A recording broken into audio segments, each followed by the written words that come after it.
Devastating damage caused by Hurricane Ian. Millions left without power.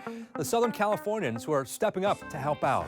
And the special device that could help you cut down on your water use and save you some money on your bill. You're watching The Rundown. I'm Adrian Arambulo in for Robin Winston. More on those stories in just a moment. First, though, gas prices, they are up again. Here's a look at the jump in prices from Thursday into Friday. It was between 10 and 13 cents across Southern California. In LA County, the average price for a gallon hit $6.38, just a few cents away from the all-time high of $6.46 set in June. Now, the skyrocketing cost of shock drivers, with gas reaching prices on Friday 80 cents higher than the week before. AAA says the problem is that there's a tight supply because of refinery maintenance issues. It's going to take a long time for people in Florida to recover from Hurricane Ian. Might be one of the worst in the state's history. Already, at least 12 people are dead. More than 2 million people were left without power after Ian made landfall Wednesday. Many neighborhoods are still dealing with widespread flooding and washed up debris. The head of FEMA traveled to Florida to survey the devastation. An estimated 250,000 Floridians have been displaced. You see the really troubling images of a washed out home on the Fort Myers beach, and that really is ground zero and obviously very important. But this was such a big storm that there are effects far inland, and these rescue personnel are sensitive to that, and they're going to be helping. President Biden has declared an emergency for the states affected by Ian and ordered federal assistance. About 20 Southern California Red Cross volunteers have been deployed to Florida, and many more are standing by. The volunteers arrived before Hurricane Ian made landfall and are now offering medical help, food and clothing, and more are ready to go if needed.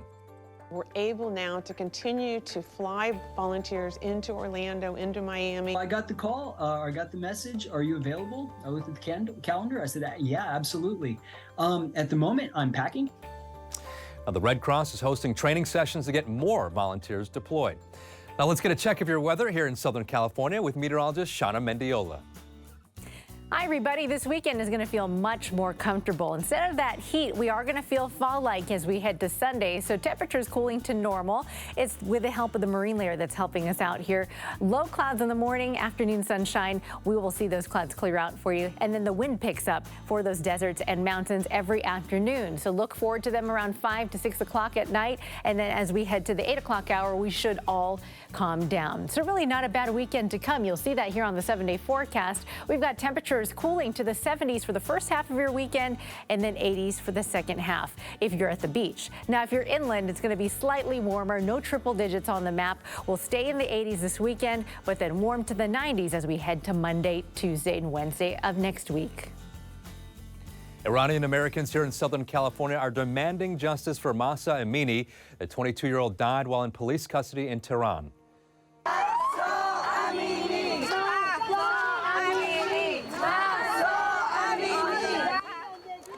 The so-called morality police in Iran arrested Amini for violating the country's strict dress code for women.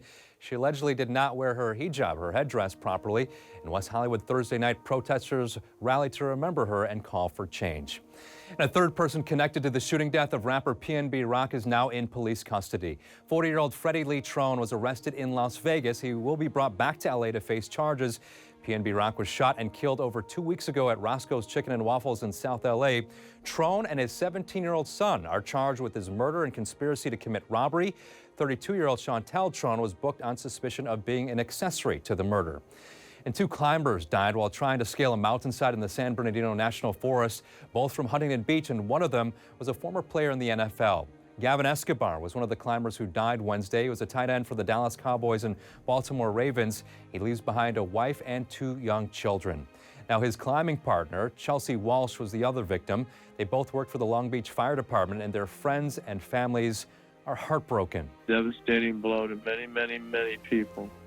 And it's never going to be the same. Just a beautiful human being, the best human being I've ever met in my life. I know she's my daughter, but she never ceased to amaze me and anybody else that she was with. Chelsea's father tells us that she lived in Huntington Beach with her longtime fiancé and that the two were planning to get married this year. Major drug bust in Pasadena, and among the drugs found, rainbow fentanyl. Police said that they seized more than 300,000 fentanyl pills, along with cocaine and a ghost gun. Now, these pills come in different colors and shapes, and the DEA says it is a deliberate effort by drug dealers and traffickers to market these pills to teens. The NBC4i team has reported that fentanyl-related deaths in LA County rose more than 1,700% from 2016 to 2021, many of those being young people. Well, it is about to get easier for LADWP customers to keep track of how much water they're using. The utility announced a new program that lets single-family homes buy a special monitoring device. It's called Flume. Usually costs about $200, but this program will let you get it for just about $24. LADWP says this will give customers the power to not only monitor their water use, but better control their bills. And a group of hikers came face to face with a mountain lion. They were up in the hills above Malibu when they spotted the big cat. Get out of here! This encounter was especially scary because several young kids were in this group, but they did exactly what the National Park Service recommends when you see a mountain lion. Stay calm, do not approach it, but do not run away. You should appear to be big, make yourself big, intimidating, raise your arms slowly, and speak in a firm and loud voice. Well, the votes are in, and girls flag football could soon be an official high school sport right here in Southern California. It now heads to the state CIF, which governs interscholastic sports in California. Flag football is already a sanctioned high school sport in several states, including Alabama and Nevada. Currently, about 11,000 girls play flag football in U.S. high schools. Well, double toil and trouble. After nearly 30 years, the Sanderson Sisters are back in their full and spooky glory. Lock up your children! Yes, Salem, we're back! The sequel takes place 29 years after the events of the first Hocus Pocus. 3 students teamed to stop the Sanderson Sisters, but returned for revenge. Bette Midler, Kathy Najimy, and Sarah Jessica Parker return for their roles. You can stream Hocus Pocus 2 on Disney+. And a Wounded Warrior's new home in Rancho Cucamonga is finally ready after being delayed for months. And the best part, this veteran and his family, they don't have to pay the mortgage. U.S. Army Green Beret Sergeant First Class Joe Lowry was shot in the head during his tour in Afghanistan.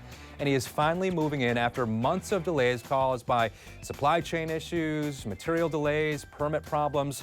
The unveiling was a joint effort by Jared Allen's Home for Wounded Warriors and the Southwest Regional Council of Carpenters. To be able to have apprentices build their skills here to build something that's, for a wounded warrior is just totally awesome. Sergeant Lowry here says he feels truly blessed by all the support, and he is very grateful, and as we are grateful for his service. The Bay Area University's cross-country team is going viral, not for their performance on the track. They took picture day to a whole new level. The Santa Clara University's men's cross-country team, well, their headshots have racked up more than 165,000 likes. It's been a team tradition to do something unique for Picture Day for the past 10 years. This year, almost all of them changed their hairstyles and grew facial hair, and the runners are getting a kick out of it. This year, it just went viral. I think it was just a mixture of everyone really buying into it this year and having relatable headshots, not going too crazy, but then having some extraordinary ones like half massage. The young men planned it over the summer, calling each other to make sure that they weren't shaving. Certainly have a lot of personality. They're having a lot of fun, and they've made a lot of people smile. In fact, I wish that I could grow a stash like that. All right, you can always get the news and weather updates on the NBCLA app and our website, NBCLA.com. Be sure to tune in to Today in LA on NBC4, weekdays from 4 to 7 a.m. We will bring you all the day's headlines. We'll see you next time, right here on The Rundown.